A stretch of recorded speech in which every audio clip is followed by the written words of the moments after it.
हरे कृष्णा, नमस्कार, जोहार मेरे प्यारे दर्शकों। मैं एस्ट्रोलॉजर कुमुद रंजन सिंह बहुत बहुत स्वागत करता हूं आप सबों का अपने पंचांग की श्रृंखला में।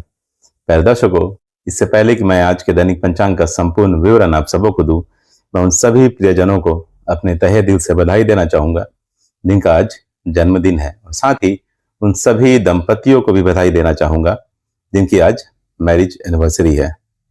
भगवान शिव और माता पार्वती आप सबों के वैवाहिक जीवन को सदा सुखमय और खुशहाल बनाए रखे, इस कामना के साथ मैं 26 फरवरी 2026 के दैनिक पंचांग का संपूर्ण विवरण आप लोगों के साथ साझा करने जा रहा हूं। प्यारे दर्शकों, 26 फरवरी 2026 का दैनिक पंचांग कुछ इस प्रकार रहने वाला है। विक्रम संवत 2082, शक संवत 1947, कली संवत 5127 है, मास फागुन मास है, पक्ष शुक्ल पक्ष है, वार गुरुवार अर्थात बृहस्पतिवार है, ऋतु वसंत है, तिथि दसवीं होगी जो अगले दिन यानी 27 फरवरी को 12:33 AM तक रहेगी। उसके बाद एकादशी तिथि आरंभ हो जाएगी। योग प्रीति योग होगा रात 10:33 PM तक। उसके बाद आयुष्मान योग आरंभ हो जाएगी। करण तैतिल करण होगा दोपहर 1:36 PM तक। उसके बाद गर करण आरंभ हो जाएगा जो अगले दिन यानी 27 फरवरी को 12:33 AM तक रहेगी। उसके बाद वाणिज्यकरण आरंभ हो जाएगी। सूर्य राशि कुंभ होगी, सूर्य नक्षत्र शतभिषा होगी, चंद्र राशि मिथुन होगी, चंद्र नक्षत्र मृगशीर्षा होगी जो दोपहर 12:11 PM तक रहेगी। उसके बाद आद्रा नक्षत्र आरंभ हो जाएगी। राष्ट्रीय राजधानी न्यू दिल्ली के अनुसार सूर्योदय, सूर्यास्त, चंद्रोदय और चंद्रास्त का समय कुछ इस प्रकार रहने वाला है। सूर्योदय होगा सुबह 6:49 AM पर, सूर्यास्त होगा शाम के 6:19 PM पर, चंद्रोदय होगा दोपहर के 12:54 PM पर, चंद्रास्त होगा अगले दिन यानी 27 फरवरी को 3:46 AM पर। आयन उत्तरायण है। चलिए प्यारे दर्शकों, अब हम 26 फरवरी 2026 के शुभ अशुभ मुहूर्त और काल की चर्चा कर लेते हैं। प्यारे दर्शकों, मैं मुहूर्त के समय के साथ साथ सभी मुहूर्तों की विशेषताओं की जानकारी भी आपके साथ साझा करता चलूंगा। अभिजीत मुहूर्त होगा दोपहर 12:11 PM से दोपहर 12:57 PM तक। अभिजीत मुहूर्त में भगवान श्री राम का जन्म हुआ था, इसलिए इस लोकप्रिय मुहूर्त का नाम लोगों की जुबान पर रहता है। भगवान श्री राम सूर्यवंशी थे और उनका जन्म दिन में पड़ने वाले अभिजीत मुहूर्त में हुआ था। ठीक उसी प्रकार चंद्रवंशी भगवान श्री कृष्ण का जन्म रात में पड़ने वाले अभिजीत मुहूर्त में हुआ था। अतः इसी कारण अभिजीत मुहूर्त बहुत विशिष्ट है। अभिजीत मुहूर्त में सभी प्रकार के दोषों को नष्ट करने की अद्भुत क्षमता होती है। इसलिए जब आपको किसी शुभ कार्य को करने के लिए कोई लग्न या शुभ मुहूर्त नहीं मिल रहा हो तो आप अभिजीत मुहूर्त में उस काम को कर सकते हैं। अभिजीत मुहूर्त में किए गए समस्त कार्य सदैव सफल होते हैं तथा बहुत जल्दी पूरे हो जाते हैं। समस्त दोषों का नाश कर शुभ फल प्रदान करने वाला ये मुहूर्त सर्वश्रेष्ठ होता है। अमृतकाल होगा अगले दिन यानी 27 फरवरी को 1:23 AM से 2:53 AM तक। अमृतकाल दिन के 24 घंटे में एक विशेष छोटा मुहूर्त होता है। इसका समय नक्षत्र और चंद्रमा की स्थिति के आधार पर निर्धारित होता है। अमृतकाल उपयुक्त होता है नए काम शुरू करने के लिए, पूजा हवन जप तप करने के लिए, नया व्यापार स्टार्ट करने के लिए, निवेश अर्थात इन्वेस्टमेंट करने के लिए, किसी कॉम्पिटिटिव एग्जाम या जॉब का इंटरव्यू देने के लिए। अमृतकाल को पंचांग में एक बहुत ही शक्तिशाली शुभ मुहूर्त माना जाता है। रवि योग पूरे दिन रहेगा। पंचांग के अनुसार रवि योग एक शुभ योग है जो तब बनता है जब चंद्रमा सूर्य के नक्षत्र से चौथे, छठे, 9वें, 10वें और 13वें स्थान पर होता है।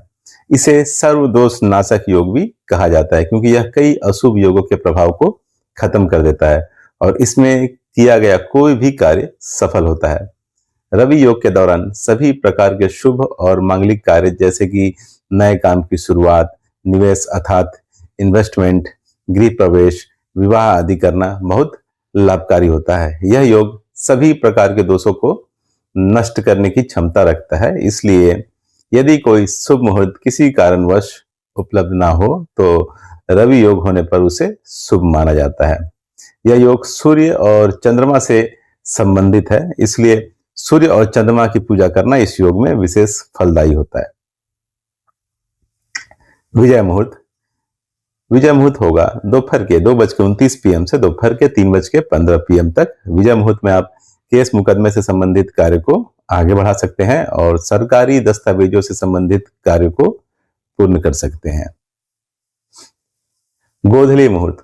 गोधली मुहूर्त होगा शाम के 6:16 PM से शाम के 6:42 PM तक।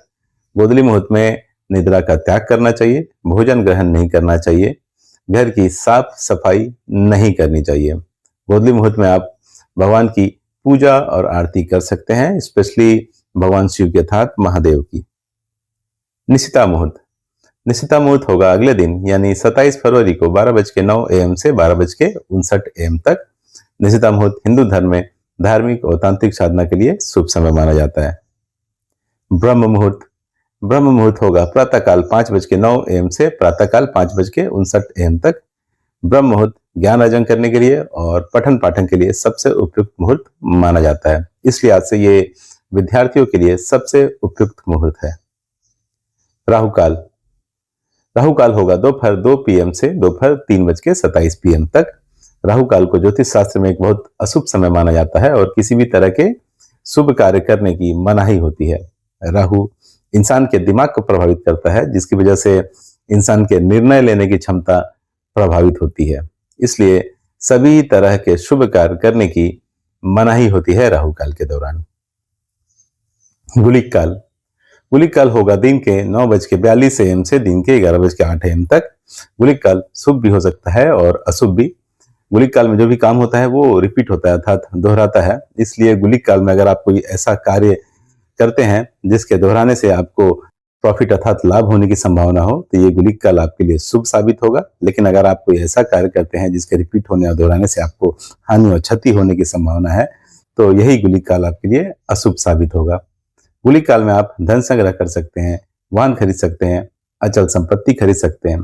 गुलिक काल में आप अंतिम संस्कार अर्थात दाह संस्कार वाले कार्य बिल्कुल ना करें, विवाह ना करें, सगाई ना करें, बैंक से लोन ना लें तथा किसी भी प्रकार का कर्ज ना लें। यमगंड। यमगंड होगा सुबह 6:49 AM से दिन के 8:16 AM तक। यमगंड का मतलब होता है यमराज का समय। ज्योतिष शास्त्र में यमगंड को एक अशुभ समय माना जाता है। यमगंड मुहूर्त में सभी प्रकार के शुभ कार्यों से बचना चाहिए क्योंकि यह बाधाओं और विफलताओं का कारण बन सकता है। यमगंड के दौरान केवल अंतिम संस्कार जैसे मृत्यु से संबंधित संस्कार ही किए जा सकते हैं क्योंकि यह जीवन के अंत से जुड़ा है। दुमुहूर्त। दुमुहूर्त होगा दिन के 10:39 AM से दिन के 11:25 AM तक। उसके बाद दोपहर 3:15 PM से शाम के 4:01 PM तक। जब दो अशुभ मुहूर्त मिलकर एक साथ पड़ते हैं तो उसे दुमुहूर्त माना जाता है। दुमुहूर्त को अशुभ मुहूर्त की श्रेणी में रखा जाता है। ऐसी मान्यता है कि इस समय आरंभ किया गया कार्य बार बार रुकावट या नुकसान दे सकता है। दुमुहूर्त में नए काम की शुरुआत नहीं करनी चाहिए, यात्रा नहीं करनी चाहिए, शादी सगाई नहीं करनी चाहिए, किसी नए चीज की खरीदारी नहीं करनी चाहिए, निर्माण कार्य शुरू नहीं करना चाहिए, कोई नया बिजनेस स्टार्ट नहीं करना चाहिए तथा किसी भी प्रकार का कोई भी नया कॉन्ट्रैक्ट साइन नहीं करना चाहिए। वज्र मुहूर्त। वज्र मुहूर्त होगा रात के 8:06 PM से रात के 9:37 PM तक। पंचांग में वज्र मुहूर्त को अशुभ योग माना जाता है और इसे दोष काल भी कहा जाता है। वज्र मुहूर्त नक्षत्र और कर्णों की विशेष गणना से बनता है। यह समय गणितीय रूप से ऐसा होता है कि ग्रह नक्षत्र शुभ कार्यों के लिए बिल्कुल भी अनुकूल नहीं माने जाते हैं।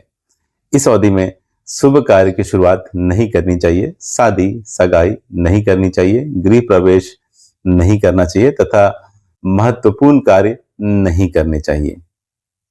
दिशाशूल आज दक्षिण होगी, इसलिए किसी विशेष प्रयोजन के लिए दक्षिण दिशा की ओर यात्रा को अवॉइड करें। प्यारे दर्शकों, 26 फरवरी 2026 को पूर्णतः शुद्ध शुभ मुहूर्त का समय होगा।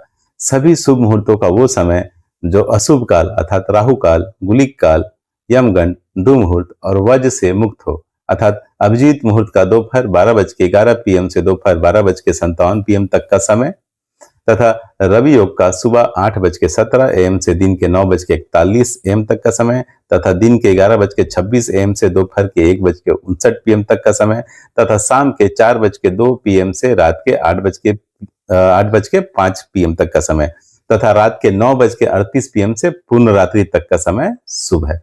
प्यारे दर्शकों, इस तरह से मैंने 26 फरवरी 2026 के संपूर्ण पंचांग का विवरण आप लोगों के साथ साझा कर दिया है। भगवान श्री हरि विष्णु और महादेव की कृपा आप सब पर हमेशा बनी रहे, इस आशा के साथ विदा लेना चाहूंगा। तब तक के लिए नमस्कार, जय श्री कृष्ण।